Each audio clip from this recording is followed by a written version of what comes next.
अस्सलाम वालेकुम viewers. Film star Shahbaz Akmal आज एक नए व्लॉग के साथ आपकी खिदमत में हाजिर है। व्यूअर्स, आज का जो व्लॉग है वो हम शबनम बेगम पे बनाना चाहते हैं, जिनको हमने बचपन से देखा है कि वो वहीद मुराद साहब के साथ भी उनका पेयर बना। उन्होंने शाहिद साहब के साथ भी काम किया, उन्होंने मोहम्मद अली साहब के साथ भी काम किया, नदीम के साथ काम किया, और मेरा ख़्याल है पाकिस्तान फ़िल्म इंडस्ट्री में हर अच्छे और बड़े एक्टर के साथ उन्होंने काम किया। और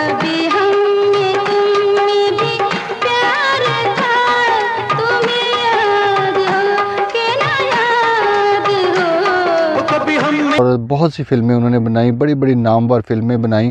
और उन वाहिद ये एक्टर हैं जिन्होंने 30 साल 3 दहाइयों तक फ़िल्म इंडस्ट्री पर राज किया और बहुत सा नाम कमाया। और उनकी ज़िंदगी कुछ ऐसे वाक़यात हैं जो मैं आपसे शेयर करना चाहता हूँ। बड़े ख़तरनाक से वाक़े थे दो, जो मैं आपसे शेयर करूँगा इंशाल्लाह। इस व्लॉग में मेरे साथ बने रहिए। तो अपने व्लॉग का आगाज़ करते हैं। उनकी जो पैदाइश है वो 17 अगस्त 1946 को वो ढाका बांग्लादेश में पैदा हुई। उसके बाद वो पाकिस्तान में भी आईं और उन्होंने काम किया।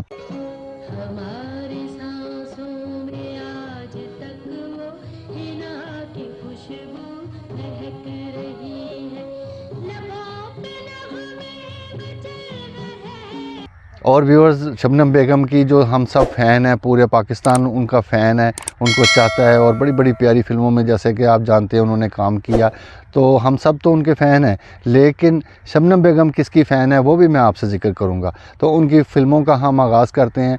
1968 में उनको वहीद मुराद साहब ने ऑफ़र फ़िल्म की एक, जिसका नाम था समुंदर। सबसे पहले उन्होंने समुंदर फ़िल्म को साइन किया 1968 में। और व्यूअर्स, जैसे कि मैंने आपसे ज़िक्र किया है कि उन्होंने कम से कम 30 साल जो पाकिस्तान फ़िल्म इंडस्ट्री पे राज किया और बहुत सी फ़िल्मों में काम किया, जिसमें पंजाबी भी थी, उर्दू भी थी। और जाके उन्होंने बांग्लादेश में भी अपनी फ़िल्मों में काम किया, अपनी ज़ुबान की फ़िल्मों में काम किया। तो व्यूअर्स, उनकी कम से कम तकरीबन 150 फ़िल्में हैं जो कि सुपरहिट फ़िल्में हैं, जो पाकिस्तान फ़िल्म इंडस्ट्री में उन्होंने बनाई।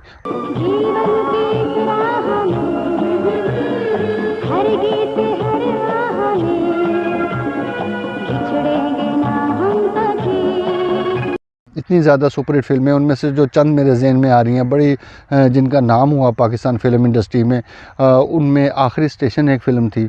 उसके बाद जहाँ तुम वहाँ हम, वो भी उनकी एक बड़ी लाजवाब फ़िल्म थी। फिर पहचान का नाम आपको पता है, वो बड़ी सुपरहिट हुई, उसके गाने भी बड़े ज़बरदस्त पहचान फ़िल्म के बने। तो उसके बाद एक फ़िल्म ज़ीनत जो मेरे ज़हन में आ रही है। उसके बाद अंधलीप है। अंधलीप के बाद नसीब अपना एक फ़िल्म थी, वो भी बड़ी मशहूर फ़िल्म हुई। और फिर एक दोस्ती फ़िल्म थी, दोस्ती फ़िल्म में भी उन्होंने बड़ा ज़बरदस्त काम किया।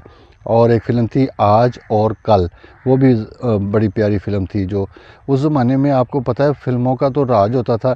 जो जितने भी लोग थे, तो आपको मैंने पहले भी ज़िक्र किया कि कैसे इकट्ठे होकर मोहल्लों के मोहल्ले जाते थे सिनेमाज़ में, और जाके टिकट्स लेते थे और बड़ा अच्छा बिज़नेस होता था। तो उस ज़माने की ये हीरोइन है। देखो ये कौन आ गया, बनके नशा छा गया। उसके बाद फ़िल्म बंदिश जो है वो भी बड़ी, वो कोई भूल नहीं सकता। उसके ऐसे ऐसे प्यारे गाने थे। और नदीम साहब का भी बहुत अच्छा काम था, अलाउद्दीन साहब का भी बहुत अच्छा काम था उस फिल्म में। गर्मी में जाके पहाड़ों के हम गीत गाया करेंगे, सर्दी में छुपकर लिहाफों में किस्से सुना। के बाद नहीं अभी नहीं एक फ़िल्म है, और कामयाबी एक फ़िल्म थी, अम्मा जान एक फ़िल्म थी। और मैं किस किस फ़िल्म का ज़िक्र करूं व्यूअर्स आपसे। वो लातादाद फ़िल्मों में काम किया उन्होंने और बहुत अरूज कमाया है। तो इसके साथ साथ मैं जो आपको मैंने ज़िक्र किया था कि कुछ वाक़यात ऐसे हैं जो मैं आपको बताना चाहता हूं, जो उनकी ज़िंदगी के बड़े दिल हिला देने वाले वाक़यात हैं, वो भी मैं इंशाल्लाह आपसे बयान करता हूँ।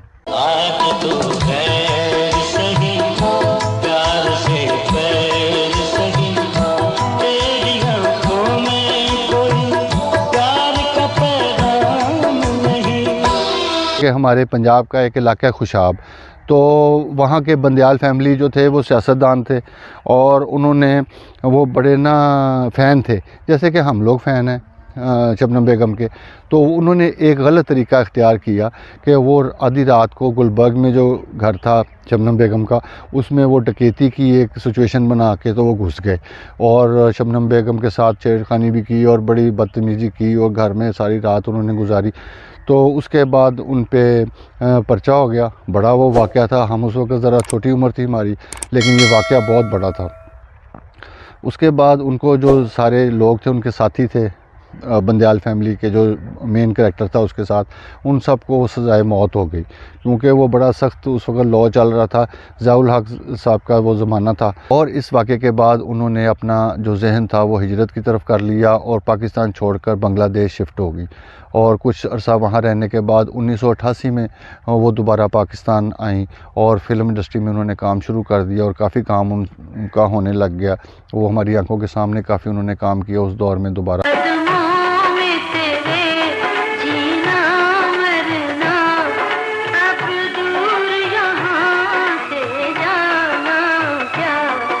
तो उसके बाद फिर ऐसा हुआ कि रॉबिन कोच साहब और शबनम बेगम ने और अपना इरादा चेंज कर दिया और ज़ियाउल हक साहब से रिक्वेस्ट की कि इनको माफ़ी दे दी जाए, हम नहीं चाहते कि हमारी वजह से किसी को सज़ाए मौत हो जाए।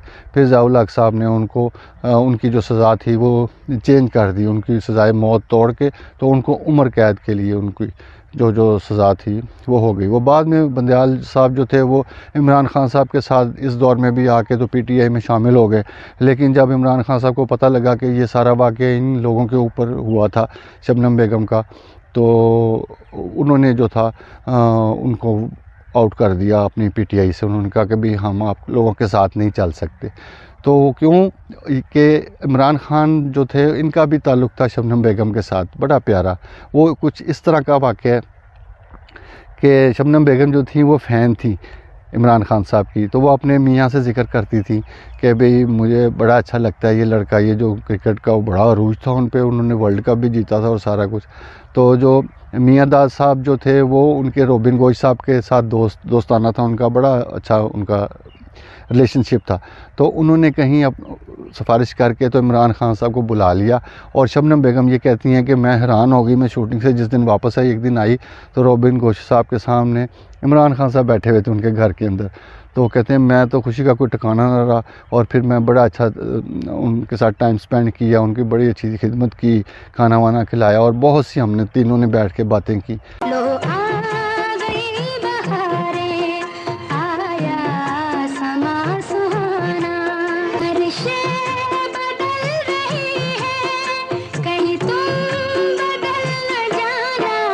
तो फिर कुछ ऐसा हुआ कि उन्होंने 90 की दहाई में आके तो रिटायरमेंट हासिल कर ली। वो इस वजह से नहीं की कि वो उनकी जो उम्र ढल रही है या वो ऐसे है कि उनको प्रोड्यूसर नहीं ले रहे, सब ले रहे थे उनको और वो देखने में भी बिल्कुल सही थी। लेकिन उन्होंने कहा कि भी मेरे जो वालिदैन हैं वो काफ़ी ज़ईफ़ हो चुके हैं, तो लिहाजा मैं उनकी खिदमत करना चाहती हूँ। तो उन्होंने फ़िल्म इंडस्ट्री छोड़ी भी नहीं, अभी भी कहीं ना कहीं थोड़ा बहुत वो कर लेती हैं काम। उनका माशाल्लाह से एक रॉबिन गोश साहब में से उनका बेटा भी है और वो अपने मियाँ की बहुत तारीफ़ करती हैं कि ये जो मेरे खामन थे रॉबिन गोश साहब, ये बहुत अच्छे इंसान थे और बड़े अच्छे तरीके से उन्होंने सारी लाइफ मेरे साथ गुजारी है।